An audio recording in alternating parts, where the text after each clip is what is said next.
que t'as dans les jambes? Tu t'arrêtes jamais de danser, toi? The character himself is moving because he's a crook, but you can't refrain from being with him because he's naive also, because a real crook at one time he goes with the money. He disappears with the money. He stayed because he thought his system would make him a normal guy in the system, and in the system of those types, and the get rich quick idea was everywhere at the times. And in the end there was the crisis of 1929 at the end of this story. So like all crooks, they have to be charming, but in some way he was also telling stories to himself, I think. And it's like someone who is building a beautiful castle on the beach, and he doesn't care about the sea coming and going to destroy all of this. That's the idea that I had about this character, and that's how I could love him despite the fact that he ruined many people. Vous pouvez y aller. J'y vais alors. Allez-y. Bon. On était en 1900 et des poussières, et ça me manquait pas de travail sur la côte Est. Oh, j'ai été commis d'épicerie, ouvrier d'usine, employé de blanchisserie, garçon de café, peintre en bâtiment. J'ai même pu mettre un peu d'argent de côté. On TV, they want to control things, and they're upset by the fact that when you're in a movie theater, it's hard for you to get out of the movie after 10 minutes. It's very easy when you watch TV. So they're obsessed by the beginning of the film. They have some obsessions like this, some markers. And I was very lucky to work with Arte. It's the other interesting channel in France, because it's Arte, and you're free. You're supposed to be free. You're not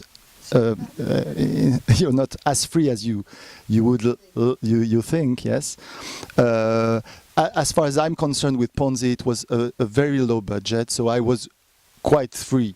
It was only difficult to impose the black and white. In the end, they accepted not to colorize the archives. So it was okay, but right now I'm working again with them with more money for another project, and I find that it's more and more difficult, because the more money you have, the more powerful they are. So I had problems with the actors I wanted to pick, and in fact I had to struggle and to fight for every decision to be made. So. And on Ponzi scheme, I wanted to ask a bit of similar question while you were doing the film, when you edited. What is it you wanted to express through that story? What interests you, or what you want the public to walk away with after watching the Ponzi scheme? I try not to ask myself those kinds of questions, because I don't like to be conscious of the message I want. I want to surprise myself. But of course, if you ask me the question, I will answer. It was. I didn't want to demonstrate that we live in a funny world.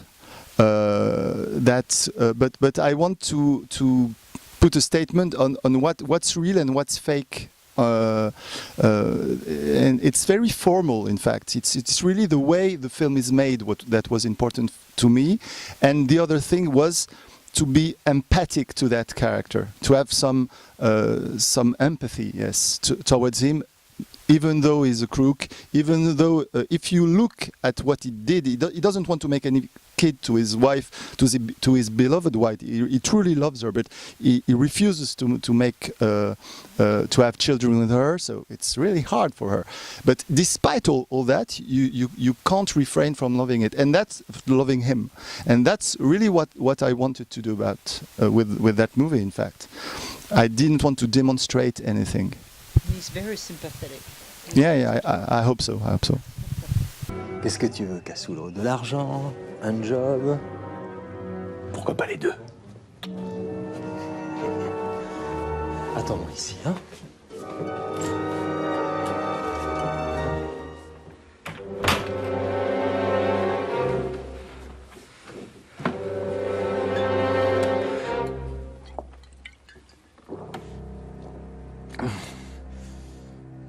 It's a good and bad thing of the human nature, I think.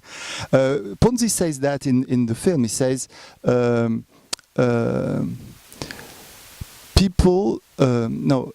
belief is more powerful than truth.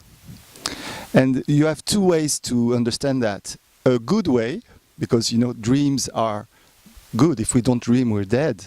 But a bad way too, because when you have a truth, an obvious truth, and you don't want to see it, it's terrible. And that's what is happening right now in our societies. We have terrible things happening in the world, and we don't really want to see it. And if we see it, okay, we acknowledge it exists for a while, and then we turn our heads because we have to continue. So the dream is a good thing and a bad thing. Do you have an American distributor at this point? No. The film was bought in Russia. Very recently. There's a TV channel called Cultura that is the equivalent of Arte, and I don't know if it's because it's the Americans. It's about an American crook that they wanted to buy the film, but they bought the film. But no, I don't have any distributor. I would love to have an American distributor, of course. It seems to be a natural for the States for once, as French film goes.